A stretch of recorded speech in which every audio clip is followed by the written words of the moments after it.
Welcome back to the Scion Esports, the Founders Podcast. I'm so excited about this episode. It's going to make it extra difficult to do my one assignment from Eric, which was talk quieter.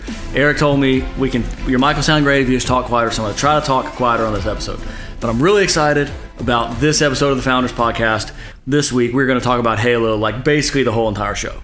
And we're going to have a little bit of variety and kind of mix it in with the topics we've been talking about. But we're here to talk about Halo tonight. And we didn't even know. We've known Scooter for a couple years or whatever. We didn't know until just a few weeks ago that he was a Halo fanatic. So that's when we have him here. So we're going to introduce. I'm not going to steal your thunder. I'm going to let you, Scooter, introduce yourself. Here you are in our party. You'll notice in our party screen that you don't have a Discord, which means you're not in our Discord. We'll talk about that later. You should definitely be on our Discord. I made you a bard on our party because your history with us is mostly music related. So, but yeah, tell us who you are. I'm Scooter Michelli. I've, like you're saying, mostly music related. Scion Esports events with music. I'm, behind the scene, usually running monitors for the bands and making sure that they get to hear what they need to hear, and it's a heck of an experience for sure. So I want to open with a slight modification of one of our segments, which usually is reliving the 90s. This time it is reliving the 2000s. Which is fantastic because I was not alive for most Scooter of the 90s. Scooter wasn't alive for most of the 90s. And a lot of people don't realize it doesn't feel like it. But Halo came out in 2001. Like it was a killer app for the Xbox, and so launched in 2001. So we have some super sweet retro themed Halo music. I pulled this from, I don't know if y'all know this or not, but in Halo Infinite, in one of the multiplayer maps, I think it's Streets, there's like a little kind of bar and there's an arcade game, and it's playing classic as if there was a Halo arcade. So we're going to take it back and start by talking about Halo, kind of the beginning of Halo. So I want y'all to kind of start us off with your first Halo memory. Like when do you remember Halo the first time? And then we'll talk about when did Halo become something really special to you. So Eric, you want to take it first? So my first Halo memory is we didn't have an Xbox when Halo came out. I mean, we had video games. I think we didn't have an Xbox, but our cousin Ike had an Xbox. Yep. And I remember him playing Halo and just being like, guys, this is different. This game is different. It's special. There's something special about this game. Just right from the get-go, Halo 1, I remember our cousin telling us, this game is special. There's something different about it. It's a better game than other games. It's not like other games. You got to play it. Yeah, and we didn't play Halo 1 a whole lot, but that's my first Halo memory. And then we picked up Halo 2 and played the heck out of Halo 2. But that's we my talked first last Halo week 1 about because our lives are basically identical. What if our formative memories were the same? And that's exactly how I remember that. So Scooter, when do you remember your first Halo experience?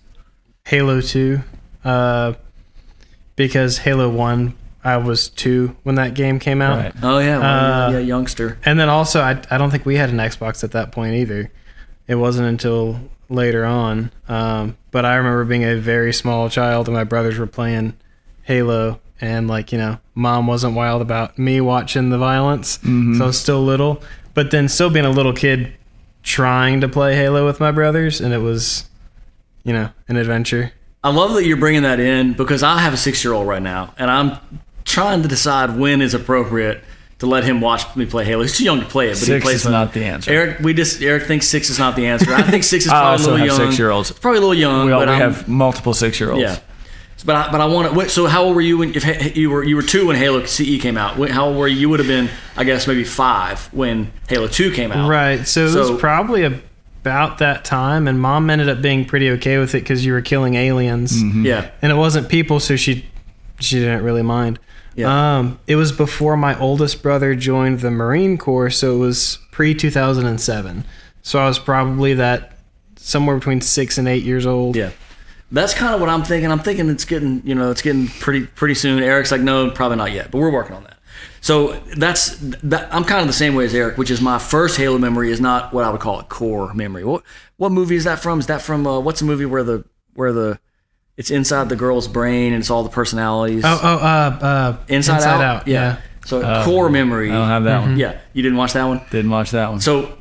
Scooter, since you were familiar with Inside Out and you know what core memories are, tell me about your core Halo memories that made it be like, I love this game, I love this franchise, I'm gonna when the Tarvers do a question and answer at SciFiCon, I'm gonna ask them a bunch of questions about Halo. When did you realize Halo is my game? Well, there's the I'm the youngest of the family, so my older brothers were into it, so there was that aspect of, well, that's what my brother's like, that's got to be cool. Yeah. But then growing into it of like, oh my goodness, this is actually a game that I enjoy. But I would say it was less the storyline to begin with, but the going head to head with my brothers, because I have a brother that's 13 months older than I am, and we were, neck and neck. Obviously not twins, but pretty close. And so as far as our skill level in the game, we were pretty head to head. And going against our older brother CJ, we would end up tag teaming against him, because then we had some hope. And it was I loved the aspect of going head to head with my brothers in the game, and then that progressed into playing the game otherwise. So you're now that you know what core memories are, Eric, what are your Halo core memories? What's your Halo core memories? What established Halo as your killer franchise? Well, so to me, it was reading the Eric Nyland novels probably after Halo 2, but before Halo 3. I think they came out well before that, but I remember picking up back when we used to read books, paper books. I don't read paper books anymore, but some people still do. So reading The Fall of Reach that's one of my core memories. That's what solidified Halo to me as better than everything else. Halo 2 was very fun. We played it a lot. We played it with our buddies. We set up TVs in the same room. We had sort of small LAN parties, but consuming the other media and it being so exceptional also, I think, is what early on. Now, that was not like I was married. I was just married. So this would be like 2010. Yeah. That memory is like probably from 2010. So whatever Halo was out around then, that was probably around Halo 3 time. And then just the Halo music, man. It's just like the music from Halo 2 on. Halo 1 had some of the classic movie music, but the Halo 2 soundtrack is where it's just really just bangers nonstop. It's solid, just banger after banger after Halo banger. 2 and Halo 3, and like any scene, and especially in Halo 3, that have the brutes and you have all those drums, like it makes you feel so involved in the game, and it gets your emotions going. And the music. And the Halo themes is probably one of the most recognizable, not just video game, musics, but the Halo intro with the monks is just unbelievably recognizable. And I think you'd be hard pressed to be under 50 and not know what that is. Not know what that is. I don't know that our parents know what it is, but it's recognizable by them. Our girlfriends definitely do. Our wives. Not girlfriends now because we're grown men, but our wives definitely do. What I meant to say was everyone's girlland knows that music. Yeah. I'm sure. Just it's that famous. Yeah. That I think talking about core memories. I'm kind of like you, which is like a little bit later. Looking back, it was a little bit later when I realized, wow, this is an amazing, not just game, but world franchise. Like it's a whole sci-fi franchise, and that's when it's really like, wow, I can really sink my teeth into this, and I have sunk my teeth into it, or it sunk its teeth into me one of the other ways. And I think thinking about Halo 2, like I remember playing Halo 2 on Legendary, memorizing where all the different guys were, and trying to get through it on Legendary, and then on Halo 3 also I remember doing that, but I don't really. But I remember after Halo 3, during the wait for Halo 4, is when you told me, like, you have to read this book. Like, we were just talking about, can't wait for the game to come out. We're like, have you read these books? And I was like, no, I haven't read any of them. By that time, there was 8 books out or whatever, because there was the Fall of Reach and the novelization of CE, which was called The Flood, I think. Mm-hmm. And then Ghosts of Onyx was already out, and then the 3 Forerunner books. And so I just started consuming those, and then realizing, man, this is I love not just the game but the franchise. Almost to the point, that's where I realized, like, I even love the franchise more than I love the games. Like, I don't even have to be playing them. I just want to be involved with the world. So, yeah. So I think okay. So quick favorite track. Do you have like a favorite music track? Like we were talking about the music earlier. Going back to that, do you have a just really just kind of you remember? And a lot of people don't know the titles of them, but. See, and I'm horrible at remembering the way that it goes, but Drum Run is such an incredible track. So for me, it's the one called Truth and Reconciliation Suite, because it has the whole, it has some of the chanting, and then it has some of the I think it may even have some of the piano that and it's got all the Truth and Reconciliation suite. Takes you through the whole thing. Yeah, that's. And then in Amberclad Amberclad's a real driving drum beat one that's really good. That's probably Amberclad's probably one that, like you were talking about, like with the Brute, the drum beats. That's probably one of those. Yeah, it's got really driven. I love in Amberclad. We'll talk about it later on. I have a few little things that if I have time, we're going to sneak them in. And so you're going to be thinking about one of the things that I'm going to sneak in later, kind of like this. Your favorite track is. Favorite ship names, because like the UNSC have and even the Covenant ships have such cool names, but in Amberclad it's just like such a cool name, like and then they had a song named that, which is obviously because of that, but then they changed the name of that song. This irritates me. I don't know if I have a complaint about this. In the Master Chief collection, H2A and H2A on the H2A soundtrack they changed the name of that song to Trapped in Amber, which is like it's the same song, it's still awesome, cool, but it's not nearly as cool. My favorite track is called Moon Over Mombasa, and that's a good one too. My pitch is terrible. I would embarrass my wife if I started trying to sing a song, hum the song. But Moon Over Mombasa is like my favorite track. So moving on our rundown here, and I haven't been doing a very good job of switching these cameras up. You viewers that are watching are probably getting bored. But it says Lore Part 1. So what I want to do, I want to dig into the lore a little bit, and I want to pick up on a question that Scooter actually asked us that we didn't get to finish answering at CypherCon, which was, you asked, what do you think about the Gravemind as a villain? Like, what do you think about the Gravemind? And we kind of started off by saying, well, what do you mean? In the games or in the books or both or all? And I don't remember exactly why, but we didn't get the chance to really dig into that. So I think I want to talk about the Gravemind, and then also just like the bad guys of Halo. And so let's talk about that for a minute. So Scooter, you want to start it off, or Eric, you want to start it off? I remember what we left off with at CypherCon was that the Gravemind in only the games is kind of like whatever the opposite of Deus Ex Machina is, where it's just a villain that's just there to be a villain. I don't know what you call that literary, but it doesn't. It's just there at the end.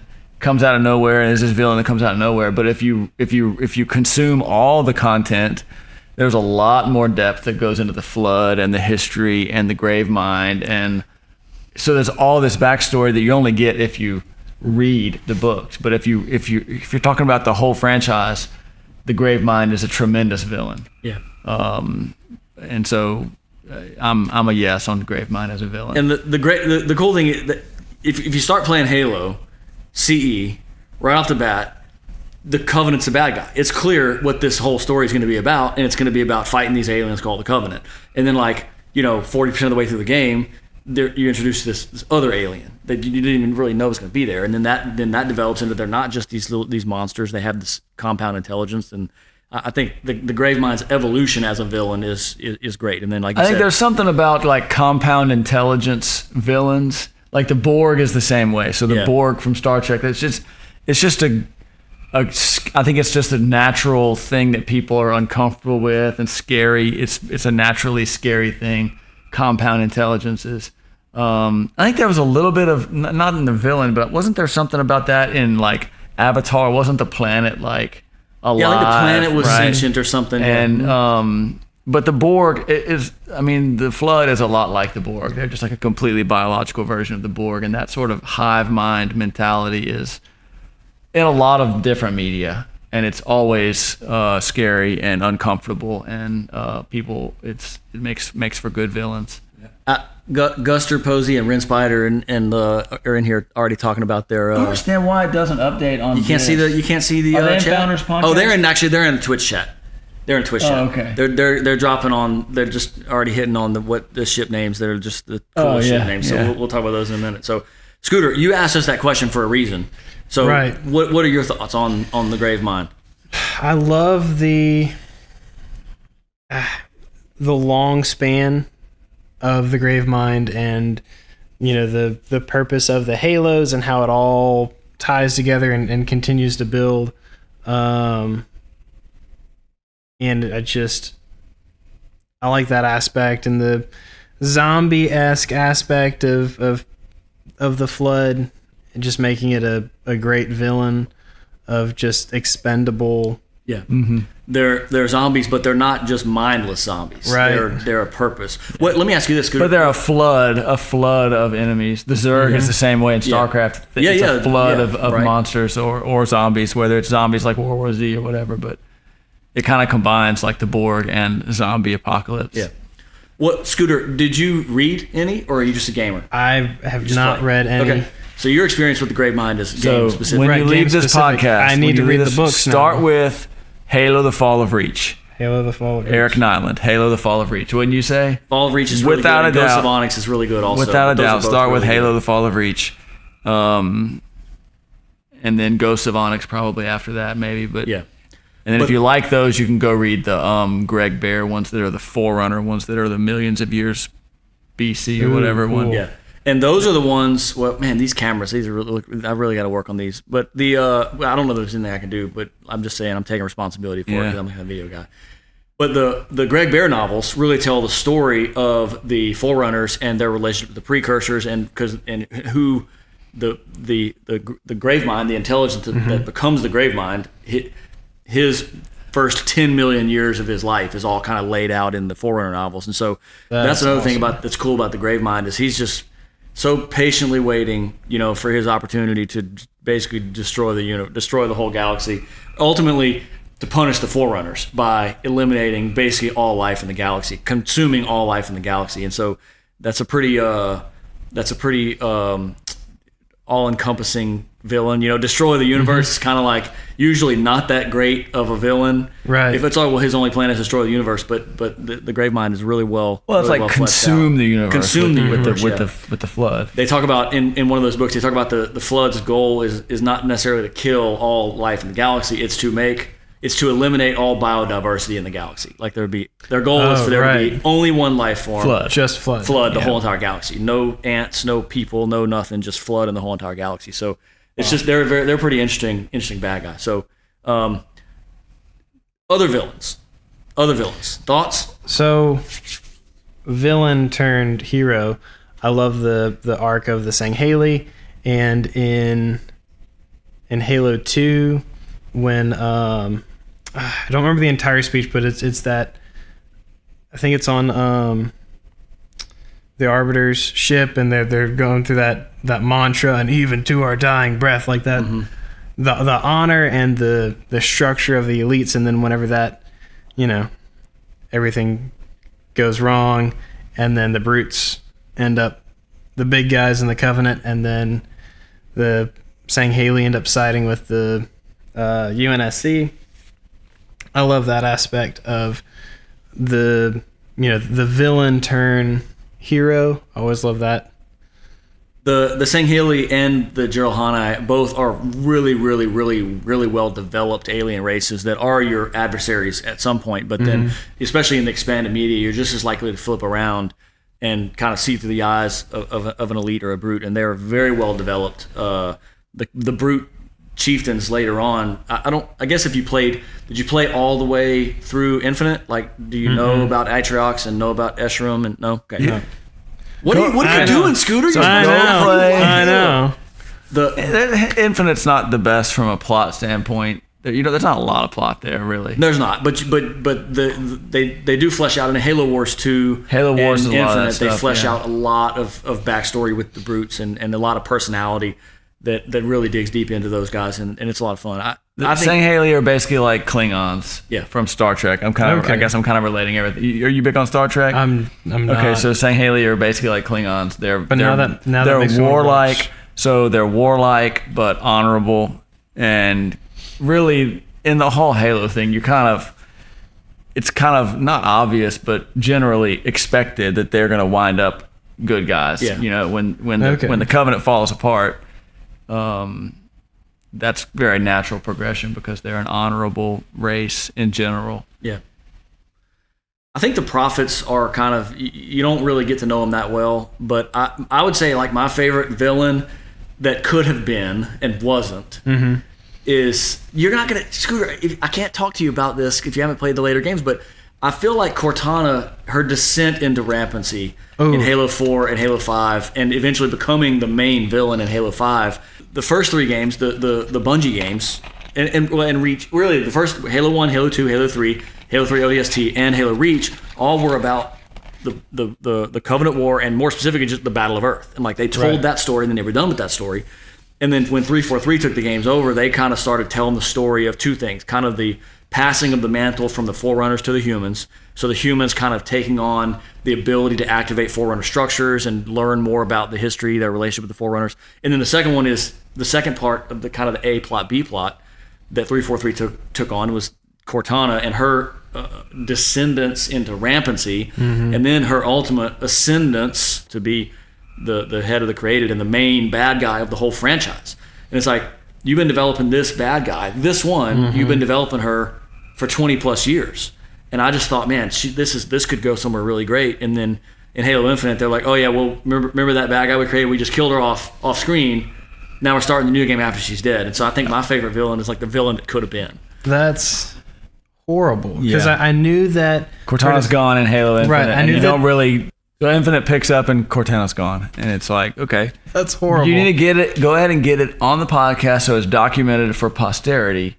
They need to go. We talked about earlier. We're documenting this for when it actually happens. We can say it was. You heard it here first on Scion Esports Founders podcast. They need to have so Halo Infinite is a very open world. You just get dropped on this destroyed Halo, and it's all open world like The Witcher or something like that. That's cool. But what they need to do is they need to have a Halo 6, and it needs to not be open world. It needs to be just like Halo 4 and Halo 5, linear, play through the missions, and have it pick up right after Halo 5. Ooh. Call it Halo 6. And then after that, they need to have Halo Infinite 2 and have that pick up after Halo Infinite. And it can be open world. And Halo 6 can fill in when Cortana was being the main villain. You could play against Cortana or whatever and then fill in there. And then Halo Infinite 2 can be back to open world on that. What Halo are they on? Zeta Halo. Zeta Halo. So then you can be Halo Infinite 2.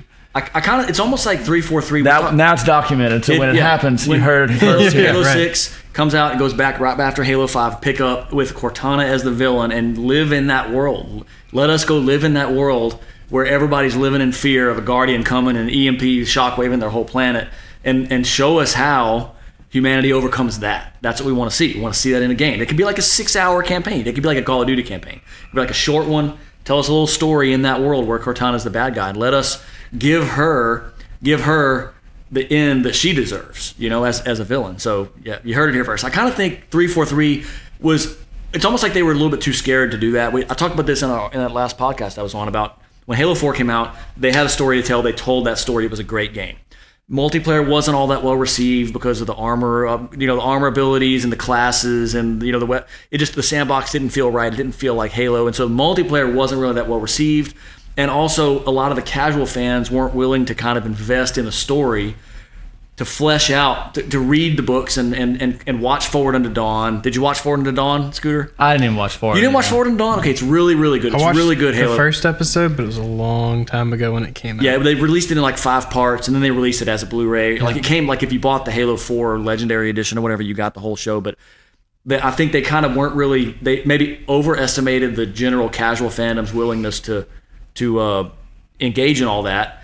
And then the game kind of, the multiplayer kind of died down. It wasn't a huge success. And so the same thing kind of happened with Halo 5. And it kind of seems like 343 kind of fell victim to the casual fans don't love the game. And so we're telling the wrong story, but it's really like the casual fans don't like the game that much. So the multiplayer needs to be better and it needs to be more engaging. It needs to be more multiplayer content to keep the casual fans engaged. But if they would have stayed true to kind of the story they were telling, I think the Halo 6 we're talking about them making, it could be a great game if they stay true to that story and stay true to the 2 story arcs they were telling, which is the Forerunner legacy and Cortana's descent and ascent.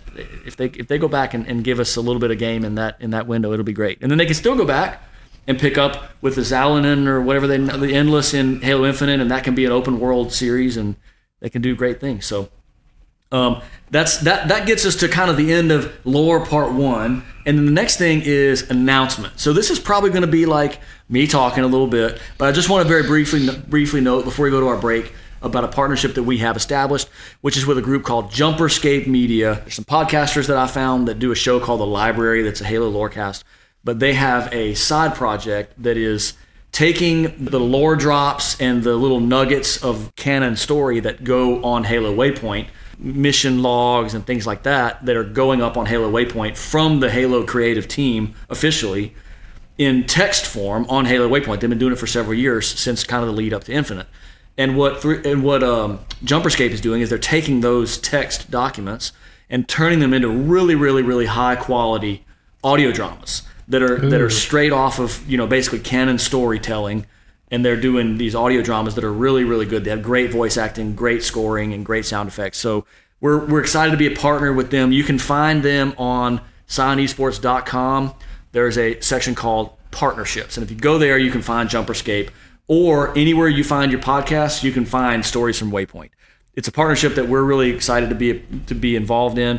And I don't really even like cool. audio dramas, but it is. I've only listened to one. The one that I listened to was exceptional, and I don't even like audio dramas. Yeah, it was exceptional. Yeah, so definitely check that out if you like Halo lore. If you like deep cuts, go check it out. Jumperscape.com is their website, and also you can find it by just looking anywhere where you get your podcasts. You can find these audio dramas. It's called Stories from Waypoint. It's really awesome. I think let's go ahead and take a break. And then we're going to get our special guest in, who you saw a little brief shot of earlier, which is Aero. He's going to hop in. We're going to talk about esports a little bit. We're going to talk about our own Halo team. Aero's going to give us a little update on our own Halo team because he's been keeping up with it better than we have. We'll be back right after this.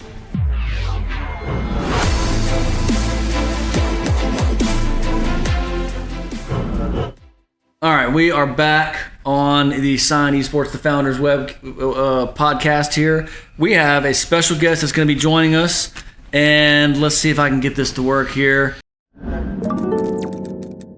Yep, hello. To help us test bringing in a remote guest on our podcast, which he did very successfully. Great job, Aero.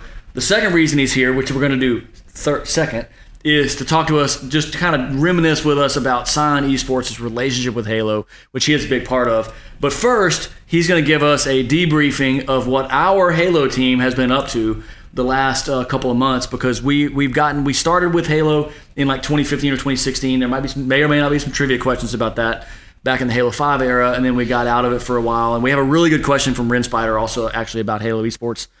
So Aero, since you've been keeping up with Ben, the coach, tell us a little bit about what they've been up to the last few months. So, just from the little bit that I've talked about it, it seems like you guys have you've had 5 tournaments so far this year.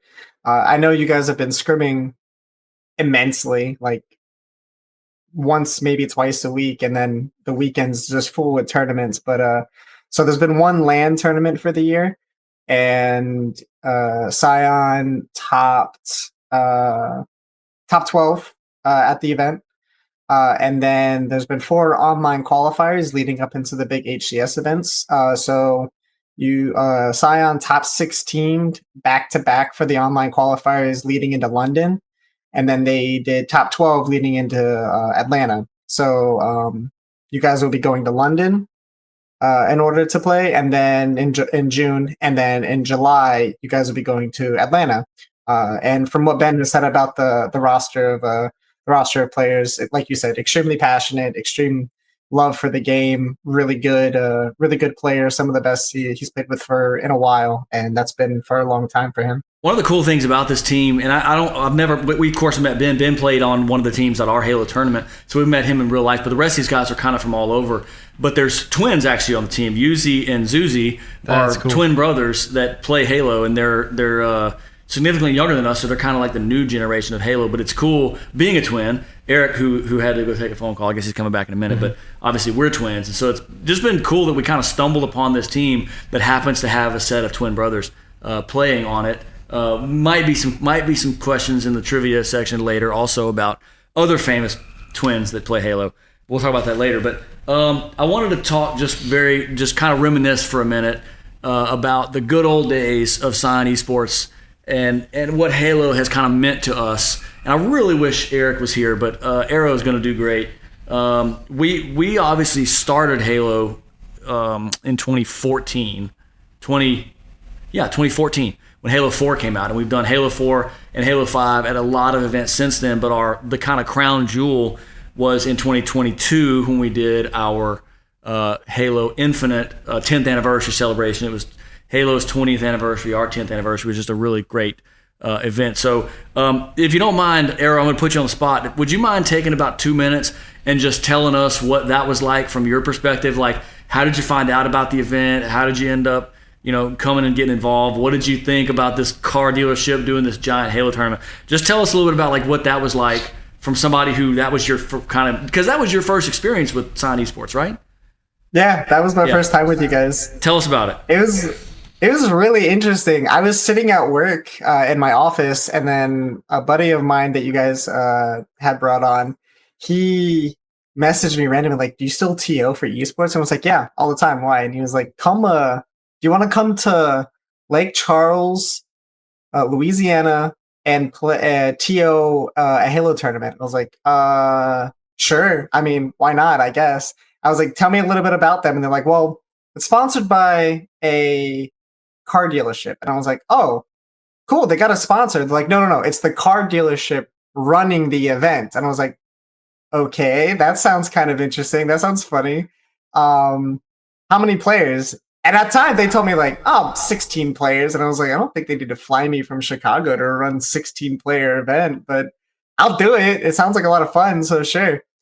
And then, yeah, y'all flew me in. And when we got to the venue, that I was thoroughly just impressed as soon as I walked into the building. I was like, that's the real deal right there. I just remember the big panel for the monitors. There was like maybe 20 huge monitors that was just set up for the spectators that were there to watch, and the back room that you guys brought Rin Spider in to do the cameras and toggling. Yeah. And Ren's here in the chat with us. Actually, Ren's representing us in the Twitch chat. Yeah, but that was a pool TO at the time, so I was just kind of showing my face for the first time and running pools and setting up all the computers with Sam and everyone. And then day 2, you guys brought me onto the stage to actually just run whatever games were going on the stage. And I think one of my favorite memories that I had was actually one of the final stage game. We were having audio issues the entire time. Yeah. And I ended up making the call, and I was like, "All right, we're gonna play old school. Everyone take off your headsets, and if you need to talk to your people, you're just gonna scream at each other." Yep. And a lot of the players on the stage, they thought they were kind of upset, but at the same time, it was kind of cool because a lot of them had been playing competitive Halo for a long time. So since back when that's how you did it. Yeah, that's what they were saying. Like, Yeah. Going back to Halo 2, just screaming at your opponent, like screaming at your enemy. Don't care what your opponent hears, because by the time they heard you, they were probably already gone or something like that. It was just a lot of cool. It was a lot of fun. Yeah. That was and Nice Climbers. I love anytime I get a chance to say Nice Climbers. I just love saying the name because it's such a cool name. And so, like, the Nice Climbers' greatest contribution to Scion Esports was Aero. Yes, brought him to us, and we keep him. But that event was a lot of fun. And for those of you that are listening that heard Aero say they told him that there was only 16 players, there's actually 48 teams at that event. Yeah. We had 48 teams, and it was a huge event. It was so much fun. And I think, Scooter, did you run sound for that event? Did you run sound for the bands? Which year was that? The one at the Civic Center where Justin Martindale played, and who else played? Ryan Tyler's band. You might not have been at that. Dustin's band played. Dustin's band. My first esports event for y'all was Sci-Fi-Con Mini in 2021. 1 month before that. This event was 1 month before that, actually. Was it? Yeah. So it's been so much fun just being involved in esports. And Aero, we're glad to have you. We didn't get you here for this Sci-Fi-Con, but we didn't give it our best effort this time. We're gonna be back full speed next time, and we're gonna get you down there. We'll get it on your schedule. I want to move into and look, Aero did this disclosure that Halo is not his primary game, and so we're kind of pressing him into service, talk about Halo with us. But I just want to talk for a minute about where kind of y'all think Halo might could go from here. Like, where should the franchise go from a storytelling standpoint, and also from a multiplayer standpoint, and also from an esports standpoint. So, like, where do y'all think, if you were in charge of, is it Bonnie Wright, or is that her name? Whoever the studio head of 343 is, if you were that person, where would you take Halo from now? Give me what you think on that. I think it's too dead to try to save it as it currently exists. I don't think there's any like multiplayer. Infinite, yeah. Well, the scene in general, ACS. I mean, I know they still have an ACS, right? But I'm sure I would love to say, oh, they should just release an expansion or a patch or something like that and reinvigorate it. But I'm sure the way studios think, they're already looking for what's next. Surely, right? Surely. So they got to kind of tap into what works and not do what doesn't work. And people still love Halo. No one doesn't like Halo. The problem with Halo Infinite, the current scene, is that there was no content to play. Yeah. It ran out of stuff to do, and so. But you can't go now and give people stuff to do and expect them all to flock back to it. So the damage is done. They just have to realize they did a whole lot right. I mean, and the what's the name of the engine? Slipspace engine? Slipspace engine. I thought it was great. I mean, I thought redesigning an engine from scratch and having it run well in multiplayer was great. It feels like Halo. They did a lot of stuff right. So I think what they need to do is realize all the stuff they did right and don't try to do too much different, but get better at making a live service game that continues to have content. They can take some hints from the Helldivers developers about having a live service game that continues to be successful ongoing. But that's going to have to be with a new game. I hate to say it, but it's going to have to be with Halo 6 or Halo Infinite too. Aero, from a TO standpoint, you do a lot of games. I know League of Legends is kind of your primary game, but you pretty much go run whatever tournament wherever the money's at, right? So what would you say from an esports standpoint, from the broader esports community? Like, what would 343 need to do? Maybe, like Eric said, it probably might need to be with a new game, but what would they need to do if they're gonna say Halo is gonna be the next game that everybody plays, competitively? What do you think? What would that game need? I think it's not entirely like dead. It's almost on par. It might be a little bit underneath like Call of Duty and everything like that. But I don't see too much FPS competitive scenes out there in general that are massive. The big thing right now that's like out there right now is like you've got a lot of like the tactical shooters such as like the CSGOs, the Valorants, that kind of stuff that's kind of taking off now, at least with like the release of like the Valorant doing their stuff from Riot. And then you have the MOBA scene with League of Legends being as big as it is. But in terms of Halo, what I think they need to do is the biggest thing, kind of what Eric said, if you view the scene as dead, scratch it. And if you want Halo to be the game, you still scratch it. And you kind of have to start over from that kind of aspect. You're not going to get everyone to flock back. Your idea needs to be to try to grab the new players out there. And if you can get any of the old players to come back, that's great.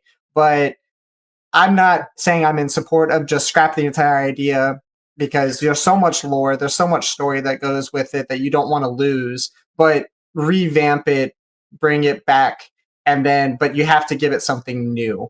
And as far as what that new thing is, I don't know, not a game developer, but as far as a TO standpoint, just from games that I've seen die and then try to come back, usually a big revamp is something that's usually needed. Scooter, as a guy that has really great memories of playing Halo back in the day, right, but hasn't been as involved lately, right? What's going to take to bring you back? Split screen firefight was like my favorite thing. I liked the team aspect. I loved the sitting right next to the guy that you're playing with. Did they finally get split screen in Halo Infinite? I think they did not. Okay. They said they were going to, and then they finally said, we said we were going to, but we're not going to. They ended up still not in it. They knew it was important, and they said, hey, we're not doing split screen co-op. Couch co-op was big. And I'm glad. So I think I'm going to maybe have a little bit better feel for you guys' trivia knowledge, because all the stuff y'all are saying is like, oh, there's a trivia question about that. Oh, there's a trivia question about that. So we may hit some of that. Hit some of those. So one thing I didn't hear from any of y'all, Battle Royale. Well, like Aero said, do something different. We kind of said, kind of all agree, well, you got to have this, basically start over, and not scrap everything, but start over from a PR perspective and give people something to come back to that's not just a patch, the new season. And really, honestly, like Blizzard tried just calling their game Overwatch 2. That to me, that was even almost not even, they weren't even trying, right? That'd be like if they just call Halo Infinite 2. Yeah. I don't know if that would work. Look, and some people don't think you should have a battle royale because it's like not Halo, But if that's what it takes to get people to come play the game, I'm all for it. I would love to play a Halo Battle Royale where you're ODSTs. We're basically doing it. It's just called Helldivers. It's just called Helldivers. It's not a Battle Royale, but we're playing another game where you're basically ODSTs dropping into a planet and shooting people. It's like... It's almost like you read my mind, making the transition to Helldivers right. there. But as we make this move, Ren Spider says there is split screen co-op on the next gen consoles. Okay, gotcha. Okay, so they did finally get it, but it launched well without it. So look, if you're watching us, here every week we do a segment on Helldivers, and what you're seeing could easily be Helldivers. Right, but it's not. It's the Delta Halo drop scene from Halo 2, where they followed. Was it Truth? Is it Prophet? Is it Grant? Which one is it that bombs Mombasa? Anyway, goes off, leaves the Battle of Mombasa, goes off into the subspace portal. Amberclad follows him. They get there. They say, "Whoa, there's a Halo ring," and the captain says, "Y'all get down there." And Chief jumps in with 6 or 8 ODSTs, and they drop onto the Halo. And I was watching that intro, and it's like, this could be the intro to Helldivers. And I literally put it with the Helldivers music, and it's like, it's the same game. So first question, Aero, do you play Helldivers? Scooter, do you play Helldivers? I do not, but it sounds like a great game. Aero, you haven't either? No, I haven't yet. All right, okay. Well, so the only thing I wanted to bring up is I just wanted to use this as an excuse to kind of meld our previous scene with today's Halo episode. And that's why I thought, man, ODSTs are so much like Helldivers. It's almost like they missed the chance. It's almost like 343 missed the chance to hire that developer and say, make that our game. Yep. Oh, if y'all don't, so what Helldivers are is an ODST from Halo is not as powerful as a Spartan. They're kind of like extremely advanced soldiers, but they're not invincible. They don't have shields. If they get shot, they die, and they're kind of expendable, which is the way ODSTs are. And you have a spaceship that's orbiting the planet, and you drop down in this pod, and you land on the pod, and then you get there, you come out with your gun, you start shooting bugs. Bugs or robots. And you have a vendetta against Spartans, is what I remember. If you're an ODST. Oh, yes, there is some ODST. resentment. Yeah. There is some resentment between the ODST, because before the Spartans, the ODSTs were the elite. They were the recon Marines or the Special Forces. They were that, and they kind of still are, but now there's this new class of more elite super soldiers, and there is some resentment, and there's some resentment and some competition between the divisions. But they absolutely, if 343 had known how big of a hit Helldivers was going to be, they could have taken 3 months and skinned Helldivers to be a war during the Covenant War, in the Milky Way galaxy during the Covenant War, and you play as ODSTs and you're fighting the Covenant. They could have skinned that in 3 months, and it'd have been a smash hit. They're so similar already. Yeah. All right, so that's a great that just fits so well with what we were already going to talk about this week, which was that segment, that Helldiver segment. I just said, man, we got to talk about ODSTs for just a couple minutes. So before we go on to trivia, which is going to be a lot of fun, we have the mailbag, and we had one really good question. We really only have one question, but it's a great one. So let me see if I can read it in his own words.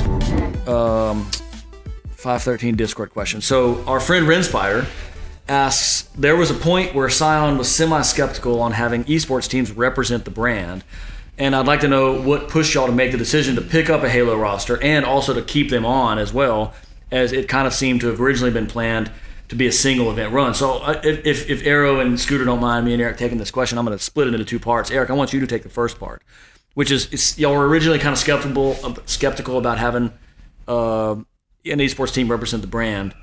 Talk about that a little bit. So I wouldn't say we were skeptical about having an esports team represent the brand. It was more like we weren't focused on going out and trying to make a name for ourselves publicly. And so, like, he's right. That wasn't something we were big on. But it was more like when we were starting, it didn't quite have a life of its own yet, and it was more focused on just an advertising effort for Lake Charles Toyota. And so it needed to be a lot more like, what can we do that will draw people to our dealership or to our events? What's going to draw people to our events? And sending teams out with our name on it didn't really fit that a whole lot.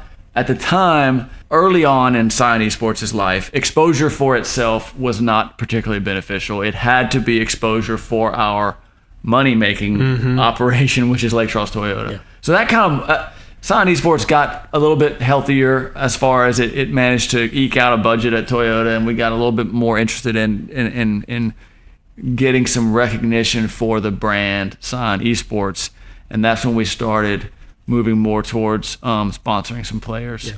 I think that the synergy with this team has been it's very expensive to send teams to live esports events. You can put some people on online events, but if you're sending people to in-person events, it's very expensive. And we did it with Overwatch, and we did it with Halo and Halo 5, but we couldn't devote that much resources to it. What's changed that is really like you said, like Ren said, is it seemed like this was going to be a one-time thing. And honestly, we hit our Halo Infinite tournament at the absolute peak of Halo Infinite. It was perfect timing. It was super hot. Everybody was playing it. Hundreds of people, 48 teams, and then it kind of fell off after that. And so the reason that I put together this Halo team, and in fact I made a lot of video branding about it, that's the kind of theme was like Spartans never die, and the whole idea behind this Halo team was it was like one last ditch effort to go make something happen in HCS, and I really thought it was going to be a one and done thing. We were going to send them to Fort Worth. We were going to go back and kind of relive the glory days and visit with Why Not and Clutch at the casting desk and go over there with the Scion logo. It was going to be a lot of fun, but it was kind of going to be a one-time thing. In fact, we were even going to go. I had tickets. We ended up not going because we had our families taking us all different directions, but I had tickets to Fort Worth for me and Eric and a couple of our friends. But we ended up not making the trip, but our guys went, and they had a good time. It wasn't a very good showing. They ended up losing out pretty quick in that one. But then they contacted me back and said, "Hey, we had a great time. We played well, but we just didn't do all. We just weren't able to make it quite happen." And they said, "If you just pay for our pass, will you? If we pay for everything else, will you just pay for our pass?" So they said, "We're not asking for lodging. We're not asking for travel. We're going to go. We'll wear your jerseys if you'll just pay for our team pass." So all of a sudden, these passionate Halo players made it affordable for us to do it. So I kind of want to pat them on the back a little bit, because those guys, they're bearing the weight of the team through their own passion for Halo. So that's kind of to answer the second part of Ren's question of what made us decide to keep it going.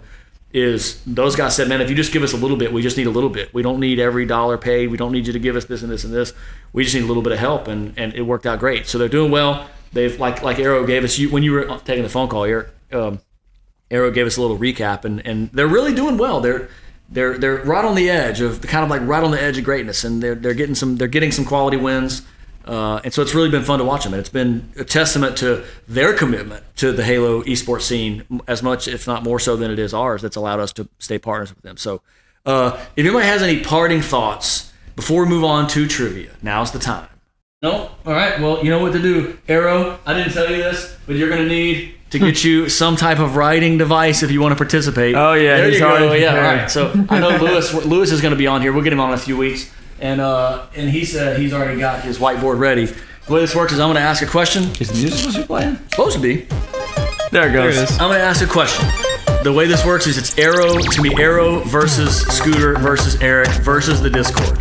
So if you're in the Discord or the Twitch chat and you know the answer, you can chime in and get the answer. And if you get it right, and none of these other guys get it right, then we'll slap you some Scion Esports Scion Esports swag. So we're gonna bring up the Founders Trivia. I still have Eric and Dustin's picture there. We didn't talk about Dustin much, but he's actually off in a Dungeons and Dragons campaign. He's playing a D&D game. Ooh, he's sweet. playing a D&D game where the Dungeon Master is sick of bards, so he's rolling a cleric that focuses on entertainment and singing, and he's basically making a bard character as a cleric to troll the Dungeon Master, who is his girlfriend. Yeah. Oh, that sounds amazing. Yeah, so we'll get a recap of that. We'll make sure he recounts that whole story for us next time. So on the Wheel of Destiny tonight, we have a few. They're all Halo related categories. So we have kind of the elements of a Halo game, which is the campaign, the multiplayer, and the esports scene, and then we have lore. And then we have IRL, which is in real life. It's like real world, things about authors or composers or whatever. And then non-game, what that means is books, comic books, movies. There's no way to fit. I had to make it in just a small little word. So and then wild card is we're gonna take turns picking a category. Okay. So first it'll be Eric, then it'll be Scooter, then it'll be Aero. So we're gonna spin this wheel while I pull up I'm having to read these off my phone. That's kind of hard, but I think I can make it work. So the first question is going to be a... Oh man, God. it's right on the Oh, it's edge. wild. Okay. It's right on the edge of this wild card. And it's me picking? So right off the bat, Eric gets to pick. It wanted, the Wheel of Destiny wanted it to be lore. Wheel of Destiny really wanted lore, so we'll let's go with with lore question. Okay, all right. So, what African city is closest to the location of the Forerunner portal from Earth to the Ark, and therefore often lends its name to the portal as well? The simple way of asking that question is, what is the portal called in Halo 3? They call it the Excision at, and then the city's name. I don't think this is correct. No, okay, so, all right, so did anybody in Discord get it? I'm gonna write it anyway. I said This is insanely It's the deep. same thing I heard. All right, so so Ren Spider said I'm New gonna know- Mombasa. I'm gonna Eric know said when I- New I'm gonna know when I Mombasa. hear it. Yeah, you're gonna It's, hear it. Eric said New Mombasa. I mean, it's in Scooter Africa, said though, New right? Mombasa. Yeah. So it's actually New Mombasa is the mega city. Yeah. Right. And then this little town, it's called Voy. Void. I did know that. And it's a little town that the portal is called the Portal of Void. Yeah, here's your eraser. I didn't know. I knew I was going to know it when I heard it, and I It's a did. little bit too hard. No, that was just was the a right lore difficulty. question. Just the right difficulty. Just the right difficulty. Very We good. should have known that if we were. I know, and See, a I lot should of have people just played look, through a the lot of games people in preparation for the podcast. What's that? I said I should have just played should have through the played through the games, games, yeah. or at least watched through the games. So I don't. The Discord. I mean, the Twitch chat. I'm not looking at Discord, but the Twitch chat said they all said New Mombasa too. So that was a great great answer. And it's not far. I think it's like, I don't know, 100 miles from New Mombasa or something like that. So all right, let's spin the wheel of destiny. Esports. All right, esports question. All right, let me scroll down here. What are the names of the twin brothers who were the core players on the legendary MLG HCS team Final Boss? I know that. And are widely considered to be among the best Halo players ever. You don't have to have their real names. I mean, Their gamer tag names. I think I know one of them. I have Ogre. All right, I'm going to give you credit for that because the answer is the Ogre Twins. Oh, cool. Okay. Yeah, it's two guys, Dan and Tom Ryan. Dan. I knew the Mario real and name. I Luigi couldn't even because think I of was the. You knew their real names? I knew Dan for some reason. You I knew heard of the Dan, Ogre Twins. Dan Ryan. Yeah. So I was Eric close. gets that one, and so Yeah. does the Discord. Ren Spider did get that one. Eric got his way into it by trusting his gut. And non-game. So this is going to be probably not gonna do good at this one. Eric's question. This is probably going to be Eric's question. So, which live-action miniseries served as an origin story for Spartan 4 Oni operative Jameson Locke?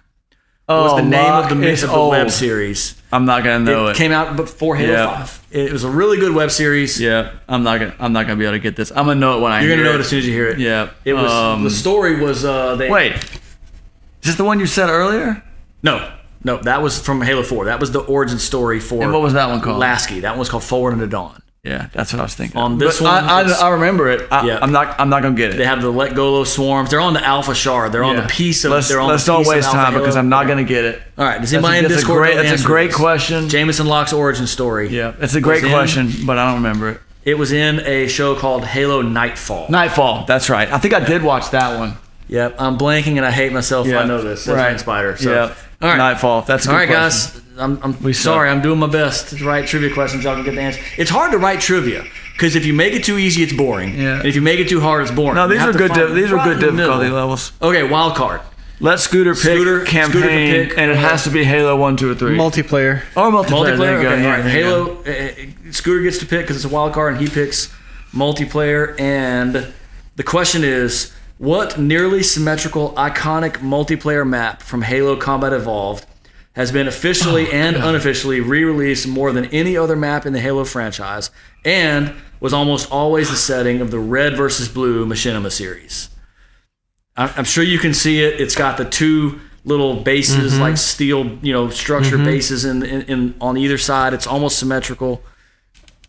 You can, and in fact, the common name is from the Halo Combat Evolved name. But if you guess any of the other ones that it was remade into, I have a guess. I'll give you what. Let's see what is. Okay, Aero is given an answer. Can anybody read it?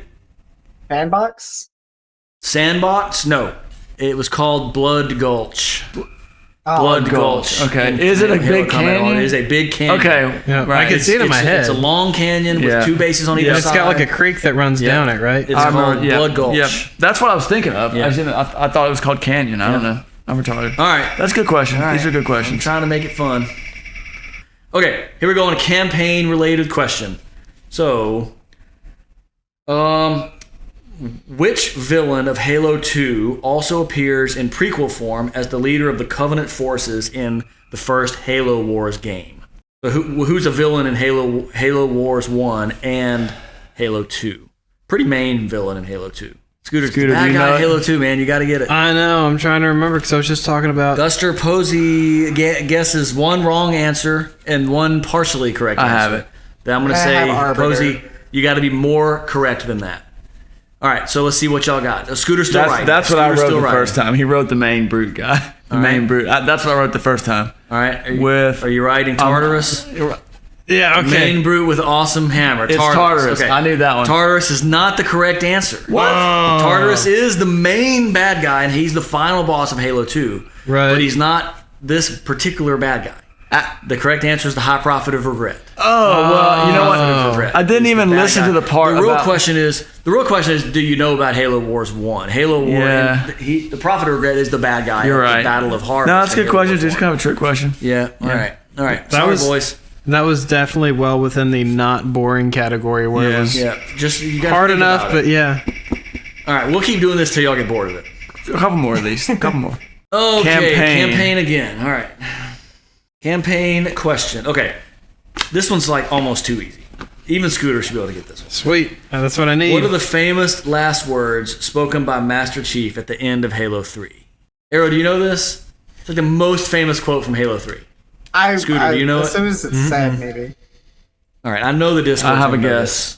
All right, show me your answer. You got it. I don't even have a guess. Eric says, "Wake me when you need me." That is correct. Actually, I said, "Wake me when you need me." Wake me when you need me. Yeah.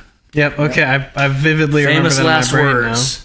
And they could have been last words if you didn't beat it on Legendary. If you beat it on Legendary, you saw the back half of the forward Esports drifting towards Requiem. What team won the grand prize at the first ever Scion Esports event to feature a Halo game? This is just an Eric question. Okay. Okay. It was Bean, right? It was Bean. Okay. But that's not the team name. That's not the team name. name. Was the team name the Mamas and the Papas? Nope, not the Mamas and Papas. The Mamas and Papas was another awesome team name, but it was not. It was Beansy's team and those boys from DeQuincy putting Team Wombat in their place with Will Lemons. It wasn't Team Wombat at the time, though. It was Team Combat with a K. At the time. Combat with a K, yeah. All right. So the answer to that question... No worries. Is no worries. No worries. Beansy, we still love you because Eric remembered the team name. No worries. Beansy, I don't know if he's listening or not, but he did like the share on Instagram.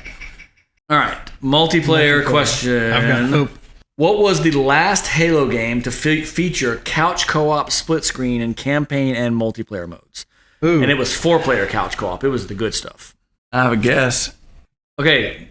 What is Aero putting up? Eric's got Halo 5. Scooter's got Halo 2. I had Halo 4. Aero's got Halo 4. Halo 4 is correct. Guster Posey and Aero got it correct. It was Halo 4. Yep.